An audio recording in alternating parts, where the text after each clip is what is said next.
Selanjutnya di sini contoh 11.4/6 masih dengan satu kondisi variabel bebas. Di sini adalah contoh aliran kompresibel dengan satu dimensi.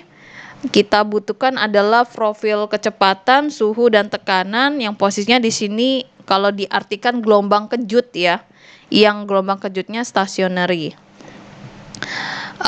Kamu pertimbangkan dulu di sini dia adalah ekspansi adiabatis dari gas ideal sepanjang nozzle-nya itu bisa convergent dan divergent.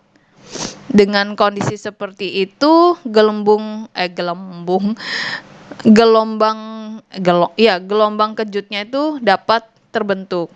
Nah, gas yang masuk dari nozzle itu berasal dari bagian reservoir. Ini kalau reservoir kalau di kita itu apa ya? Sumur minyak biasanya. Tapi nggak tahu di sini artinya ke sana bukan. Lalu di situ tekanannya adalah P0. Lalu untuk keluarannya dia ke atmosfer. Di situ ada tekanannya PA, lalu ketidakberadaannya dari gelombang kejut, aliran itu akan berjalan sesuai dengan desain nozzle yang posisinya di situ virtual tak berfriksi. Di situ bisa dikatakan isentropik untuk situasi adiabatis yang posisinya dapat dipertimbangkan. Nah, jika di situ ada tambahan PA per P0 itu cukup kecil ya. Hal tersebut diketahui bahwa alirannya itu esensialnya adalah sonik, itu berada di kesannya di tenggorokan masih situ ya, area yang area penampang yang cukup kecil, cukup minimum ya. Dan di situ dia supersonik dalam porsi divergent pada si nozzle tersebut. Nah, pada kondisi ini tekanan akan secara terus-menerus menurun dan kecepatan akan meningkat dengan arah aliran. Dan sebagaimana ini diindikasikan ada di kurva gambar 11.4/4 yang ini ya. Nah, di sini pembentukan gelombang kejut di dalam nozzle. Nah, namun di sini ya, untuk nozzle yang manapun ya di sini ya desainnya ya, di situ ada kisaran untuk PA per P0 yang kondisinya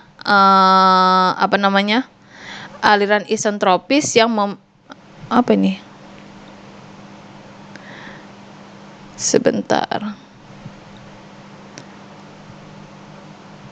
Di sini akan tetapi untuk desain nozzle yang manapun ya ada kisaran PAP0 untuk aliran isentropik seperti itu ya kata dia ya. Bentar kok bahasanya kurang enak ya.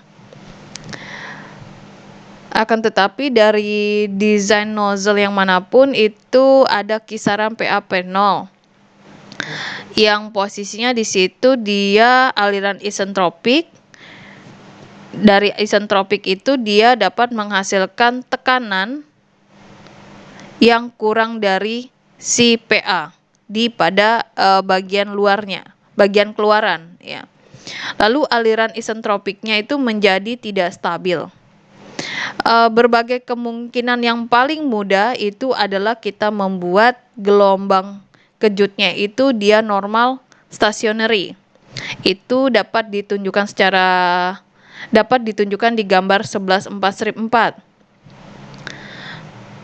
Karena di situ ada ada sepasang garis paralel ya, yang di ruang kosong itu cukup dekat. Lalu di situ kecepatan jatuhnya cukup cepat terhadap nilai subsonik. Jadi nanti akan muncul istilah supersonik juga di bawah ya. Di sini kondisi properties dari tekanan dan densitasnya meningkat. Perubahan ini akan berlangsung secara ekstrim dalam area yang besar, dalam area yang tipis ya, dalam area yang kecil, di mana di situ dipertimbangkan adanya dia satu dimensi dan alirannya laminar pertimbangan ini dia secara lokal ya, secara setempat, dan mereka juga akan didukung oleh disipasi dan juga energi mekanik. Disipasi viskus dan juga pengaruh konduksi panas itu dia terkonsentrat yang posisinya tapi areanya kecil dari nozzle tersebut.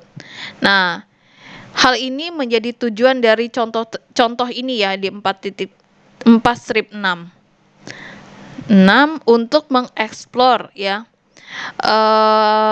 behavior itu ya, kayak karakteristik fluida. Nah, untuk penyederhanaan dari gelombang kejut tersebut akan dipertimbangkan normal ke arah aliran fluida. Pada prakteknya akan lebih kompleks ya ceritanya ketika kita observasi. Apa ini? Kecepatan, tekanan, dan suhu yang ada di bagian hulu dari gelombang kejut tersebut dapat dihitung dan dipertimbangkan sebagaimana diketahui dari tujuan awal dari contoh ini. Jadi sebenarnya kan yang sebelum-sebelumnya juga sama ya, nyari distribusi kecepatan, distribusi tekanan, distribusi suhu ya. Tapi posisinya di sini dia upstream. Kamu diminta menggunakan 3 persamaan perubahan untuk menentukan kondisi dari untuk menemukan distribusi kecepatan, suhu, dan tekanan dari gelombang kejut tersebut. Kamu asumsikan dia steady, alirannya satu dimensi dari gas ideal, lalu abaikan viskositas dilatasi dan abaikan perubahan mu, K, dan Cp molar yang di situ berubah terhadap suhu dan tekanan. Solusinya adalah kamu asumsikan sesuai yang tadi ya, alirannya satu dimensi itu menyiratkan bahwa densitas komponen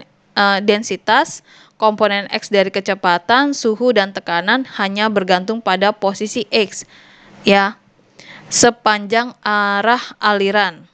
Dan di situ ada komponen Y, Z, berarti sini kesannya bidangnya kartesian ya. Itu kecepatannya adalah 0. Nah, persamaan perubahan di sekitarnya itu stationary dari gelombang kecil tersebut dapat disederhanakan menjadi seperti ini. Jadi ada persamaan kontinuitas, persamaan gerak, dan persamaan energi. Nah, persamaan energi itu ada dalam bentuk di halaman 332 atau kamu buka di halaman 335. Dapat dituliskan untuk kondisi gas ideal dan steady state. Nah, persamaan kontinuitas itu dapat diintegralkan sehingga dia berbentuk di 11/4/45 di mana ρ1 V1 adalah kuantitas yang dievaluasi. Di sini posisinya dia upstreamnya itu dengan jarak pendek dari gelombang kejut tersebut.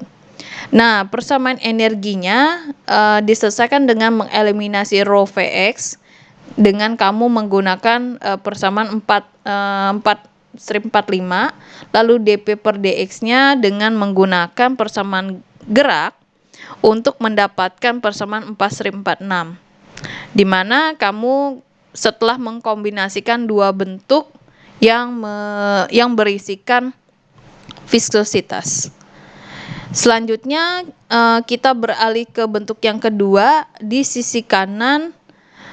Dari sisi kanan ke sisi kiri, lalu kamu bagi keseluruhan persamaan tersebut dengan ρ1 V1 dan masing-masing dari bentuk tersebut diintegralkan terhadap X sehingga mendapatkan persamaan 11/4/47. Di situ ada C1 itu adalah konstanta pengintegralan, lalu ada bilangan Prandtl atau VR di sini PR. Ini Cp molar mu per K. Dan pada umumnya gas ya, pada kebanyakan gas PR itu bernilai antara 0,65 sampai 0,85. Yang nilainya rata-rata itu dekat 0,75. Nah, dalam hal di sini untuk penyederhanaan masalah, kita atur nih bahwa PR-nya deket dengan angka 3/4 atau 0,75. Lalu persamaan 11/4/47 itu bentuknya nanti adalah persamaan diferensial ordinar linear, yang di situ adalah orde pertama, sehingga solusinya menjadi seperti ini. Nah, karena CPT dan ditambah setengah Vx kuadrat itu tidak meningkat tanpa batas, yang posisinya di sini adalah arah X positif. Lalu pengintegrasian konstanta yang kedua, C2 itu harus menjadi 0. Nah, konstanta pengintegralan yang pertama itu dievaluasi dulu ya untuk aliran yang hulu saja atau upstream dari gelombang kejut tersebut, sehingga dihasilkan seperti ini. Nah, di situ tentu kita tidak dapat memilih PR menjadi 3/4. Karena di situ ada konstanta pengintegrasian dari 47 sehingga karena di situ kita tidak dapat memilih menjadi 0,75 dari bilangan Prandtl, maka di situ kita butuh pengintegralan numerik dari persamaan 11/4/47.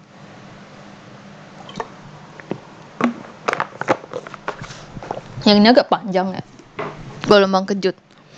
Selanjutnya kita substitusikan dari pengintegralan persamaan kontinuitas ke persamaan gerak dan mengintegralkannya sekali lagi untuk mendapatkan persamaan 11/4/50. Nah, evaluasi dari konstanta C3 dari kondisinya dia upstream dari gelombang kejut tersebut, Vx sama dengan V1, dVx sama dengan dx, per dx sama dengan mendekati 0. Nah, kecepatan upstream dari kejut tersebut bervariasi, ya, bervariasi secara lambat dengan X dan dikomparkan terhadap perubahan yang terjadi selama bersamaan dengan gelombang kejut tersebut. Nah, konstanta C3 ini ya, itu selanjutnya dikalikan dengan kedua sisinya, yaitu Vx dan kemudian dibagi dengan rho 1 V1, sehingga di situ dengan bantuan dari hukum gas ideal VV-nRT dan persamaan 11/4/45 dan 49 kita dapat mengeliminasi P dari persamaan 4/4 untuk mendapatkan hubungan yang hanya mengandung Vx dan X sebagai variabel. Di situ ada keterkaitan gamma, yaitu gamma Cp per Cv, kapasitas panas ya di sini ya. Yang satunya volume di sini. Nah, persamaan ini dapat ditulis ulang dalam bentuk tak berdimensi. Lalu ada beberapa kuantitas tak berdimensi kita gunakan di sini ya. Ada kecepatan tak berdimensi, koordinat tak berdimensi, sampai bilangan Mach yang kondisinya adalah upstream.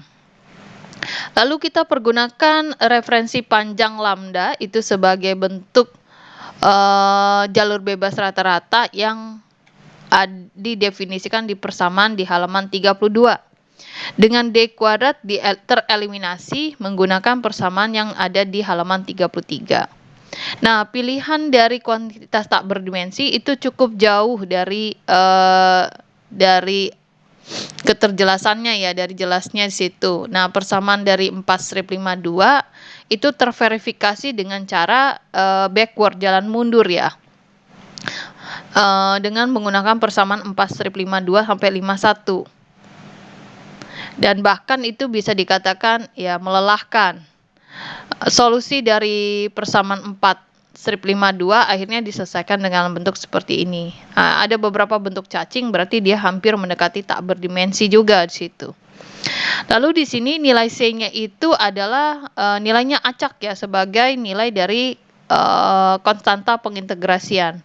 Dan di situ ada catatan bahwa persamaan 4/59 ini ya, itu memenuhi kondisi batas, di mana ini flux sama dengan 1, lalu cacing sama dengan min tak hingga. Di situ ada pengaturan konstanta pengintegrasian menjadi 1. Ya. Dan persamaan 4/59 dapat ditulis ulang ke 4/60. Di situ juga ada bentuk tak berdimensi ya, cacing di sini ya. Itu sebagai lokasi dari gelombang kejut. Nah, persamaan ini menggambarkan distribusi kecepatan tak berdimensi, di mana yang ini itu dipertimbangkan tidak dapat diketahui ya, dipertimbangkan diketahui. Karena tadi kan mau nyari lokasi ya ceritanya. Ini dapat dilihat dari plot di gambar 11.4/60.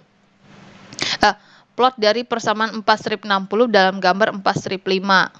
Di mana gelombang kejut di situ tentu sangat tipis. Nah, distribusi suhu dan tekanan dapat ditentukan dari persamaan 4/60 dan persamaan 4/49 hingga 4/50. Karena si ini itu harus mendekati kesatuannya sebagaimana ini, konstanta alfa harus kurang dari 1. Ini akan menjadi benar hanya jika MA-nya lebih dari 1. Jika aliran hulunya supersonik, ceritanya.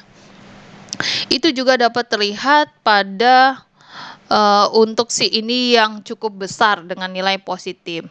Kecepatan tak berdimensi itu mendekati alfa, mencapai alfa ya. Dan situ ada bilangan Mach yaitu MA1 yang didefinisikan sebagai rasio V1 terhadap kecepatan suara pada T1. Kamu bisa pakai contoh soal, pada soal yang ada di halaman 361 untuk menjelaskan bilangan Mach dan kawan-kawan. Ini dia hasil kurvanya ya. Ini adalah profil suhu sepanjang gelombang kejut. Ini untuk gas helium dengan Mach-nya 1,82. Itu pakai alat termometer kawat resistan ya. Lalu di situ dalam pengembangan di atas kita pilih bilangan Prandtl yang tadi ya katanya rata-ratanya dekat dengan 3/4, tapi solusi ini dapat diperluas dan melibatkan nilai lain dari Prandtl. Jadi kan tadi 0,65 sampai 0,85 ya bilangan Prandtl. Sebagaimana variasi suhu dari viskositas ya. Jadi kalau suhunya berubah kan viskositasnya juga berubah. Adanya tendensi dari gas dalam aliran supersonik itu akan meriter ya ceritanya. Mengembalikan ya secara spontan ke aliran subsonik. Yang posisinya di sini adalah dia cukup penting ya untuk tunnel wind. Ini bisa apa ya kalau kita bilang saluran angin kesannya ya. Dan dalam desainnya dan juga dalam desain sistem dengan kecepatan tinggi. Yang itu contohnya adalah mesin turbin dan roket. Catatannya di sini ada perubahan yang berlangsung dalam gelombang kejut itu dia nggak bolak-balik arahnya. Karena gradien kecepatannya di sini sangat curam dan sejumlah energi mekaniknya itu terhamburkan. Nah, di sini mengingat adanya tipisnya ya dari prediksi gelombang kejut, mungkin dipertanyakan penerapan analisis yang diberikan di sini berdasarkan persamaan perubahan kontinum. Oleh karena itu diinginkan adanya perbandingan teori dengan eksperimennya. Lalu dari gambar 11.4/6 pengukuran eksperimental suhu untuk gelombang kejut di helium dibandingkan dengan teori untuk gamma sama dengan 5/3 Prandtl 2/3. Ini kan Prandtlnya berubah ya. Kalau 2/3 itu 0,78 0,6 ya, 0,6 ya ceritanya. Berarti di bawah 0,75-nya. Nah, di situ bisa terlihat bahwa adanya persetujuan yang cukup bagus ya. Di situ ada agreement di sana ya. Deal-dealan di sana. Namun harus disadari ini tuh hanyalah sistem sederhana karena helium itu bersifat monoatomik. Dan derajat kebebasan dalamnya itu tidak terlibat. Analisis yang sesuai untuk gas diatomik, poliatomik, ada pertimbangan pertukaran energi antara derajat kebebasan translasi dan internal atau dalam, yang biasanya butuh ratusan collision atau tabrakan di sini. Lalu juga memperluas gelombang kejut secara signifikan. Ya, karena kebetulan di sini contohnya baru helium saja ya ceritanya.